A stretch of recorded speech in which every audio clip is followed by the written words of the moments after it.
It's beautiful. We are on the sunny east side of LA, heading to the San Gabriel Valley with none other than Chef Melissa King. We're going to Hong Kong Café. It's basically a Canto Western diner with a huge menu. When it comes to treating yourself, it's not always about flash, it's about the details. The little things that reflect who you are and where you came from. And speaking of self-care, we're gonna be getting there in this gorgeous Porsche Macan.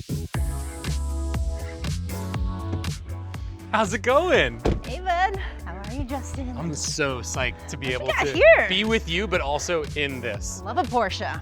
Let's do it. The first thing you'll notice, and what I love about this car, is how it sounds. Not only do you have tons of choices when you create the car, but also once you're in it, you can kind of have it be whatever you want. It's all about the details, like the beautiful black leather interior, which makes that Porsche logo on your steering wheel really stick out. And of course, being in LA, we have to open up the sunroof. And it goes all the way back. That's why I have to hold this so long. All right, I'm so psyched to be hanging with you today. Same. Where are we going? Oh, we're gonna go eat some good food. We're going to SGV.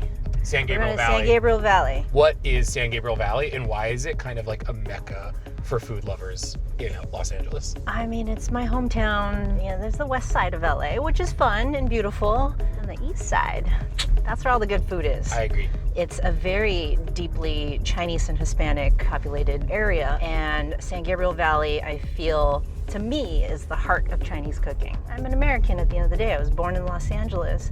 But places like the San Gabriel Valley taught me about Chinese food and taught me about my culture. I think I heard as you were exploring LA, you were often doing it in a Porsche. But maybe not yours.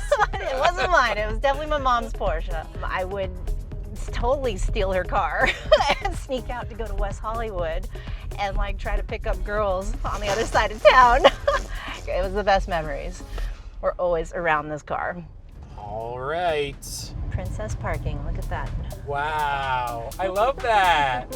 Pulling up in style. Oh, Here we damn. are. This looks amazing. It's fun, right?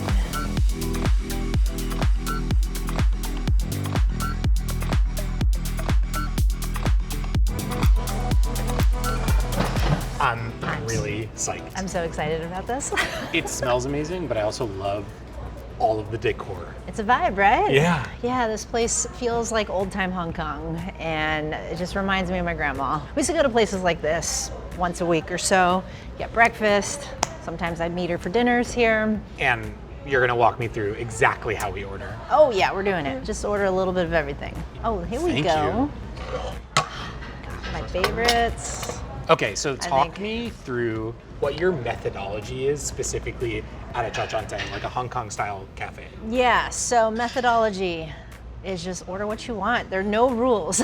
And I like a little salty, a little sweet. So that's kind of my method here. You know, we have our congee with 1,000-year-old duck eggs and a little bit of pork. Totally reminds me of grandma. This is like home style cooking here. This is my favorite. Soy sauce noodles. You find them on the street sides in Hong Kong.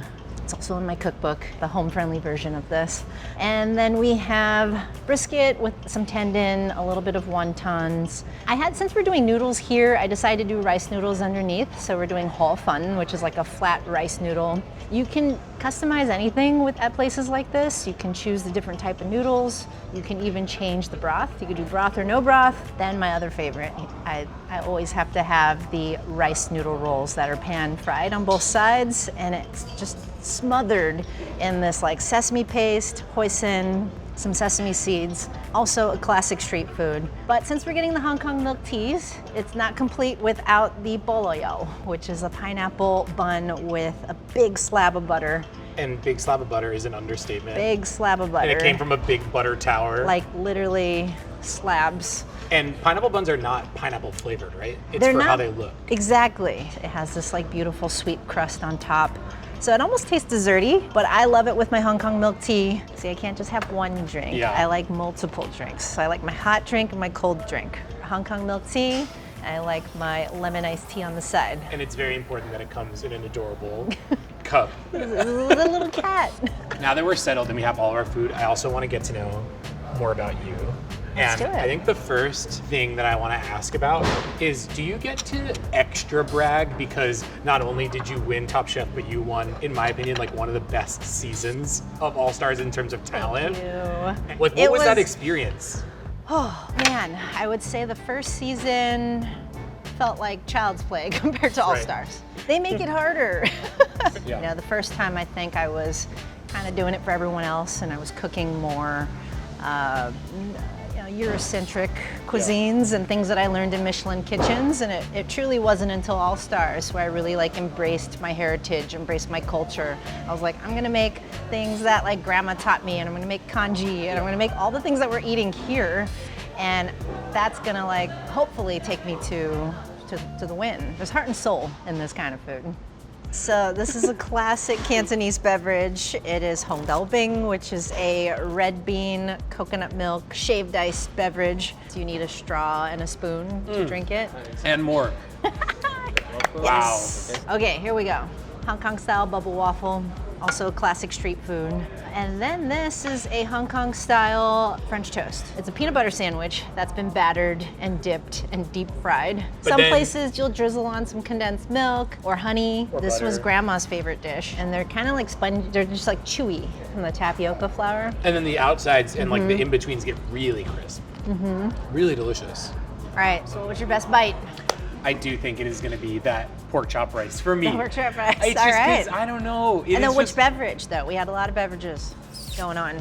It's neither of these. It's the red bean drink. The red bean drink. It's so good. That's a classic. But what were your bites? The rice noodle rolls. I love sort of the sweet and nuttiness that's going on with the sesame paste and the hoisin. To me, that is just the perfect breakfast.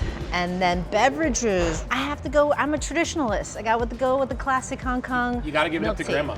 Gotta give it up to grandma. This was a pleasure. Would you like to get back in the car? Oh yeah, we're going for a ride for sure. It's kind of like the perfect thing after a meal like this to slide into a car like Okay, that. let me drive. Let's do give it. me Let's the car do keys.